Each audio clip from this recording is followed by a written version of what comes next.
what options do we have as Kenyans at our very own disposal? First of all, to step in and address the issues that are facing us today. Corruption, address the issue of, of course, ballooning wage bill, address the issue of, the cost of living, like, Karl Marx has put it, address the issues of the common mwananchi today. Education is not at its best.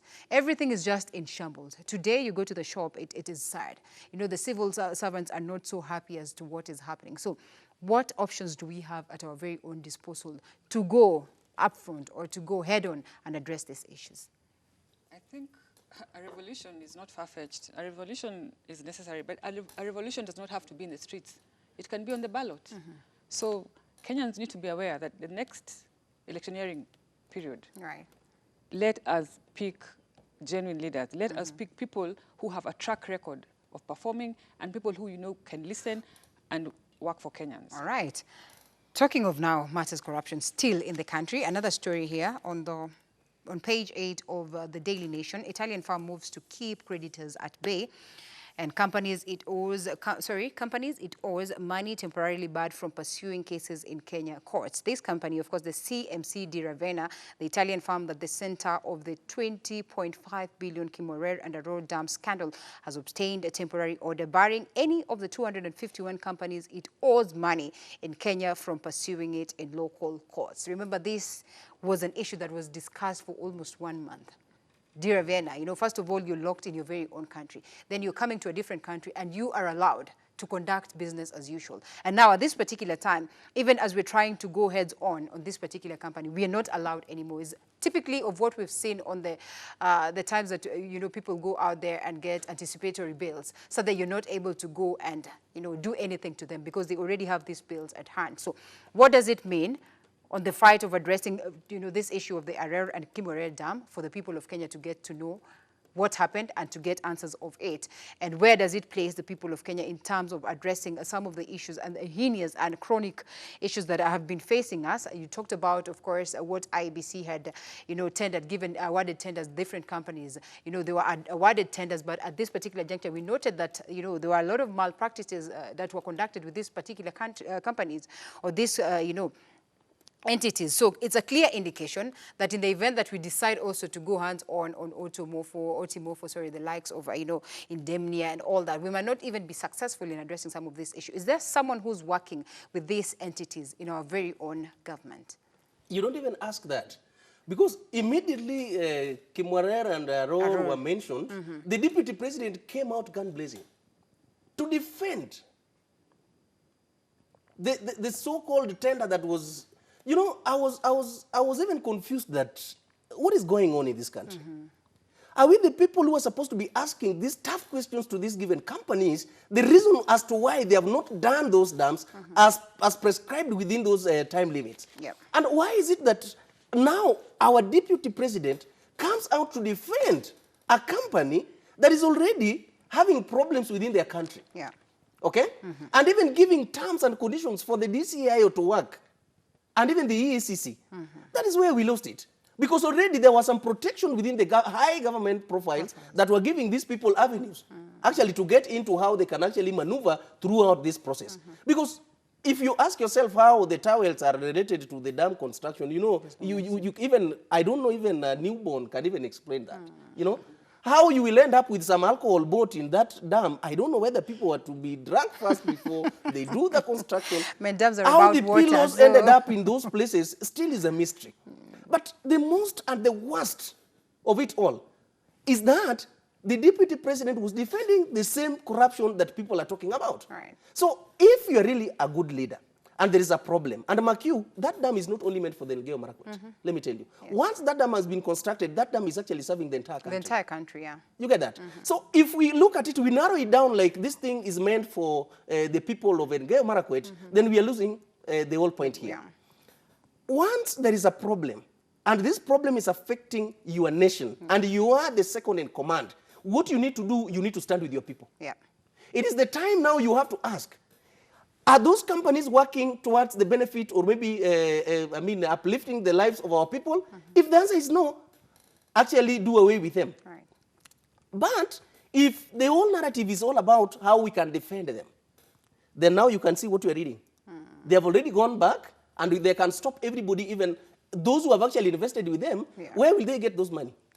Why are we making Kenyans to be, languishing in poverty in the name of pleasing the foreigners? All right, Karen. On the bit of the deputy president Being involved. And remember, just the other day, he equally came out to sort of defend Waitito, which was something that got very many Kenyans asking, why is it that you'd come out to sanitize the deputy president, when he spoke about the Kimarer and the Arrow dams, he was not defending anybody. He was making the figure clear, because the payment that was done to this company was only 7 billion. That is the only payment that had been done to them. According to what he said. And the It question is a would fact. be, It is a there are fact. clear channels And towards addressing this, okay? Sorry to cut you short. I mean, is that work is actually clearing the digits or figures that have been given to the companies The work for the deputy president? nature of contract that they have with it's government to government. Yes. And so the rest of the money cannot be lost under any circumstances. And that's what he kept on saying, that the money, that kind of money cannot be lost in the government that him and Uhuru Kenyatta are leading. Right. It is because the only money that was paid to a company is 7 billion. Okay, now, what is the work And of this the is what we're minister, talking about, politicizing the war on graft. That is what I'm talking about. How do you want to tell me now the minister for, the CS for Treasury went to the DCIO, actually reported 21 billion. The same government, now the Ministry of Treasury is reporting 21. The deputy president is talking of 7 billion. And at the most worrying trend is that he's even the one telling the DCIO how to work, the EACC how to work. Because we have seen incidences where the DCI, what is on their desk, leaking to headlines. Right. So who is the government now?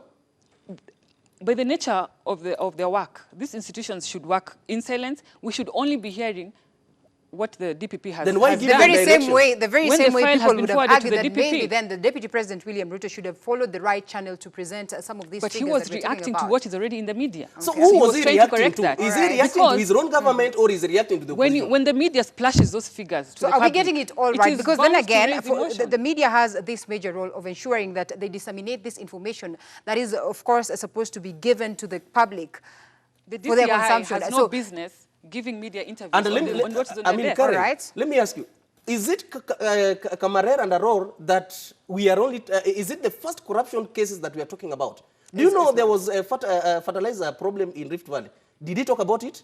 Was there corruption over mentioned that? the issue of Kiambu that the That deputy is what I'm talking president about. came to defend, Right. came to his defense. Yes. Wasn't he vindicated yesterday in the consultative meeting? He has Well, not as of now, been. it's not, He has it's not not been. as clear as it would have been anyway, or as we would expect And it by to the be. way, Yeah? I don't know why each and every time there is anybody involved in corruption, the deputy president must always come out to be the person defending them. There is a time that Governor Obado was actually Yes, involved in a case of Sharon and also some corruption cases. Right. Immediately he was released. He was the first person actually to invite him to go with him to Nyeri. Can you quote him Second, as having defended him? Can you quote him? Not really. You know, in politics you need to learn, there's so much.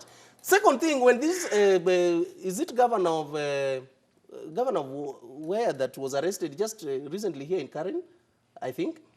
He also went with him, did the same. Waitito the same. So do you want to tell me that we have a deputy president that his work is only to defend those who are looting this country? These are elected leaders. And as long as Waitito is a governor of Kiambu, as long as Obado is a governor, when he visits that area, who He do you should work expect in to... tandem with them. That is the person he's supposed to work with. Is he supposed to go and work Inviting with his them opponent? to those areas, that is what I'm talking about. I'm not talking about you go to those. I'm talking about, like, you've been released today, I'm inviting you to a function in Nyeri.